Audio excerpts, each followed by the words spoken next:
Oke. Halo semuanya, selamat datang di video kami. Ini adalah video kami mengenai penjelasan apa itu informasi dan data. Video ini dibuat untuk memenuhi tugas mata kuliah pengantar teknologi informasi dengan dosen pengampu Ibu Idanti Eskom MNSI. Sebelum memulai penjelasan, ada baiknya kami untuk memperkenalkan diri terlebih dahulu. Perkenalkan, nama saya Muhammad Taufik Kairawan Asidiki dengan NIM D10412111062. Saya Martinus Yodi dengan NIM D10412111069. Saya Indah Al-Sazili dengan NIM D10412111073. Oke, baik. Untuk materi pertama terkait penjelasan mengenai informasi akan dibawakan oleh Martinus Yodi. Baik. Apa itu informasi? Pada awalnya, informasi berasal dari bahasa Latin, yaitu informationem, yang berarti garis besar, konsep, ide. Jadi, apa itu informasi? Informasi adalah hasil pengolahan data yang sudah dapat diterima oleh si penerima informasi yang nantinya bisa digunakan untuk pengambilan keputusan. Informasi harus dipandang sebagai data yang telah diproses, yang disajikan dalam suatu bentuk spesifik yang memberi nilai bagi pakai. Informasi sendiri dapat berupa hasil gabungan, hasil analisa, hasil penyimpulan, dan juga bisa suatu hasil pengolahan sistem informasi komputerisasi. Informasi dapat disajikan dalam berbagai bentuk, mulai dari tulisan, gambar, diagram, audio, video, bahkan lukisan abstrak juga dapat mengandung informasi. Selanjutnya, ciri-ciri informasi. Ciri-ciri yang pertama itu ada akurat. Akurat adalah informasi yang diberikan memang sesuai dengan kejadian sebenarnya atau fakta. Informasi harus bebas dari kesalahan dan tidak menyesatkan. Informasi harus akurat karena dari berbagai sumber informasi ke penerima informasi tersebut, kemungkinan banyak terjadi gangguan atau noise yang dapat merubah atau merusak informasi tersebut. Yang kedua, tepat waktu. Biasanya informasi mempunyai jangka waktu tersebut. Informasi yang datang pada penerima tidak boleh terlambat. Informasi yang sudah usang tidak akan mempunyai nilai lagi, karena informasi merupakan landasan di dalam pengambilan keputusan. Bila pengambilan keputusan terlambat, maka dapat berakibat fatal.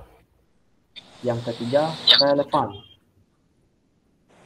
Informasi yang ditunjukkan harus sesuai dengan permintaan penerimanya. Informasi tersebut mempunyai manfaat untuk pemakaiannya. Relevansi informasi untuk tiap-tiap orang satu dengan yang lainnya berbeda. Kemudian yang keempat itu lengkap. Kenapa harus lengkap? Sebab informasi yang tidak lengkap dapat menimbulkan salah paham serta mengakibatkan terjadinya kesalahan dalam pengambilan keputusan.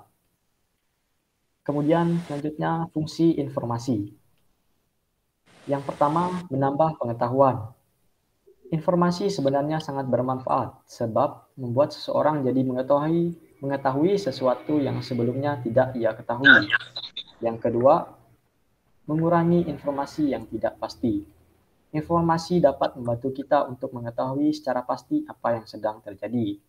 Yang ketiga, mengurangi risiko kegagalan. Karena informasi dapat memberikan prediksi tentang apa yang akan terjadi, hal ini akan membantu kita dalam mengantisipasi risiko dan bahaya tertentu. Yang keempat, memberikan standar tertentu, yaitu informasi juga berguna untuk memberi standar atau acuan tertentu sehingga keputusan yang diambil dapat sesuai dengan tujuan yang diharapkan. Yang kelima ada menggambarkan keadaan yang sebenarnya dari suatu hal. Dan yang keenam yaitu mengurangi variasi yang tidak diperlukan. Selanjutnya, jenis-jenis informasi. Yang pertama ada absolute information. Absolute information adalah informasi yang disajikan dengan jaminan dan tidak perlu penjelasan lebih lanjut. Yang kedua ada philosophic information, yaitu informasi yang berkaitan dengan konsep informasi pada pengetahuan. Yang ketiga, subjective information, yaitu informasi yang diberikan dengan perasaan dan informasi manusia. Kemudian yang keempat, objective information, yaitu informasi yang merujuk pada karakter logis informasi. Yang kelima ada cultural information, yaitu informasi yang memberikan tekanan pada dimensi kultural. Selanjutnya adalah contoh-contoh informasi. Yang pertama, Indonesia menjadi tuan rumah Asian Games 2018, yaitu di kota Jakarta dan Palembang. Yang kedua, harga dan laptop smartphone terbaru di atas 2 juta. Yang ketiga, harga bahan pangan menjelang bulan Ramadan selalu naik drastis. Yang keempat, biaya UKT dan SPP per semester di Universitas Tanjung Pura berbeda di setiap fakultas.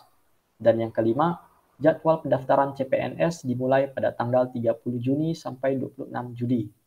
Sekian penjelasan informasi dari saya. Untuk penjelasan mengenai data akan dibawakan oleh Indah Al-Sazili. Terima kasih. Di sini kita akan menjelaskan apa itu data. Sebelum kita menjelaskan apa itu data, di sini ada yang harus kita ketahui ada 3 macam. Ada A, pengertian data, B, manfaat dan fungsi sebuah data, C, jenis-jenis dan data peserta contohnya.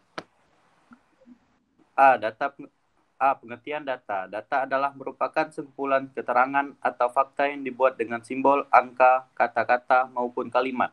Data ini sendiri diperoleh lewat sebuah proses pencarian serta pengamatan yang tepat berdasarkan sumber-sumber tertentu. B, manfaat dan fungsi sebuah data. Sebagai acuan kegiatan, manfaat dan fungsi data yang pertama adalah sebagai acuan kegiatan. Hal ini berarti adanya data tersebut bisa digunakan sebagai acuan atau tolak ukur untuk membuat sebuah kegiatan tertentu yang diinginkan. Sebuah data dapat Anda gunakan sebagai sebuah perencanaan. Pasalnya, dalam membuat suatu perencanaan sendiri sangat diperoleh parameter yang akurat.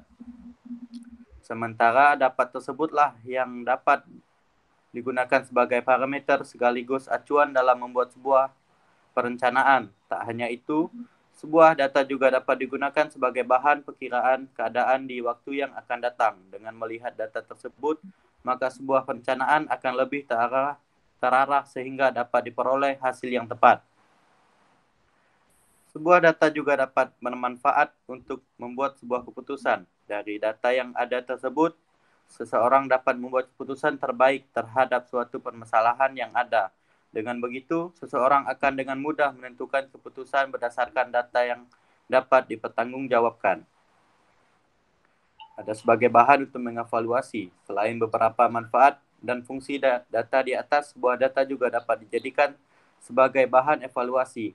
Misalnya dalam sebuah lembaga atau organisasi tertentu pasti dibutuhkan suatu evaluasi dalam rangka meningkatkan kualitasnya.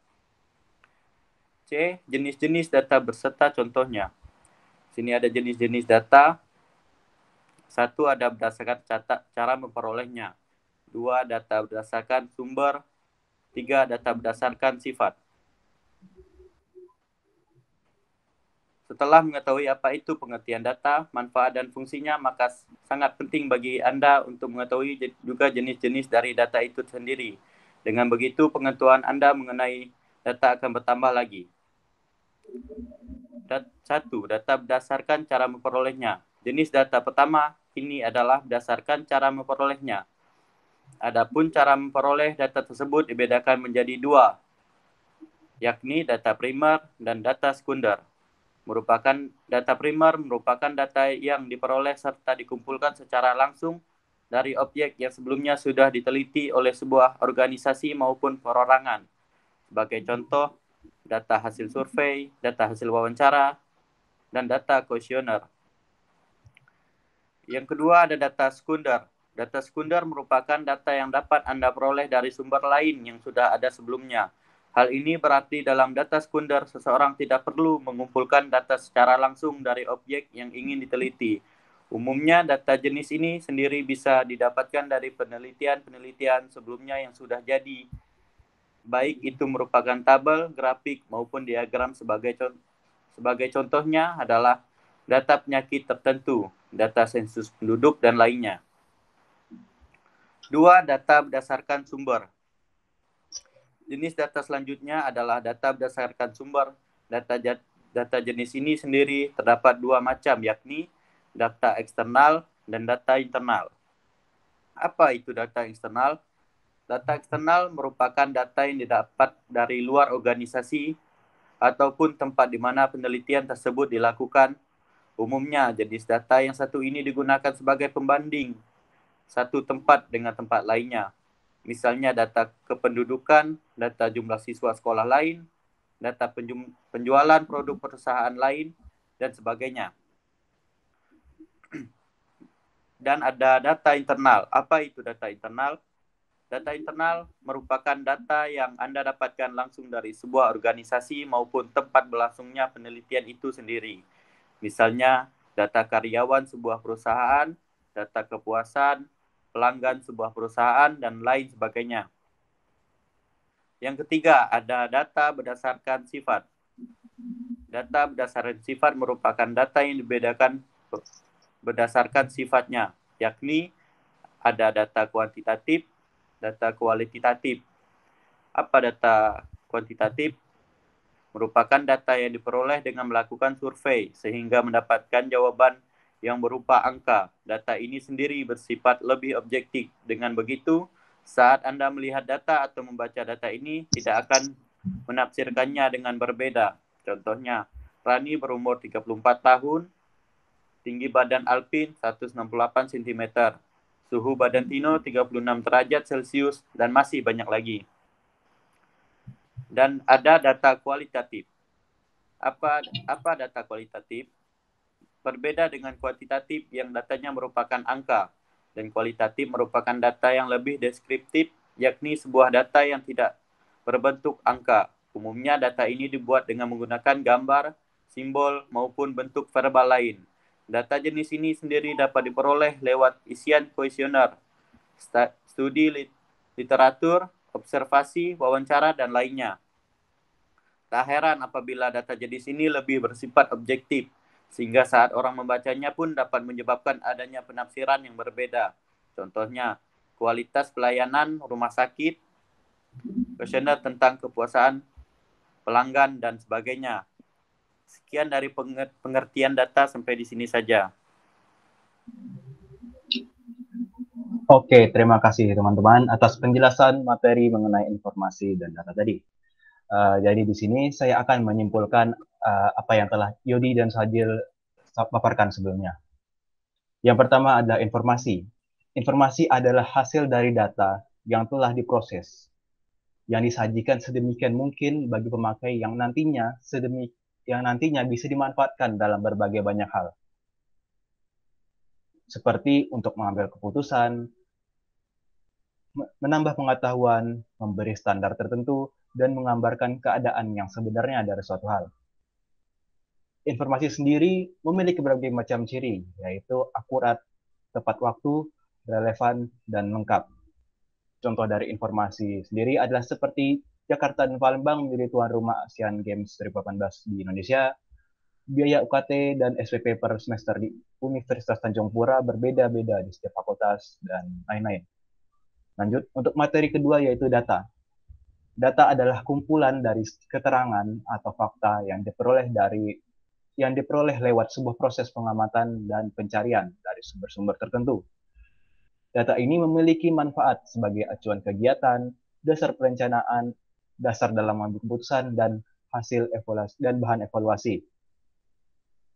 Data sendiri terbagi menjadi beberapa jenis. Di antaranya yaitu data primer, data sekunder, data eksternal, data internal, data kuantitatif, dan data kualitatif. Berbagai contoh dari data adalah seperti data kualitas pelayanan rumah sakit, data hasil survei, data kepuasan pelanggan, dan lain-lain. Demikian video penjelasan mengenai informasi dan data dari kami. Kiranya ada salah kata dalam penyampaian, mohon dimaafkan. Sekian dan terima kasih.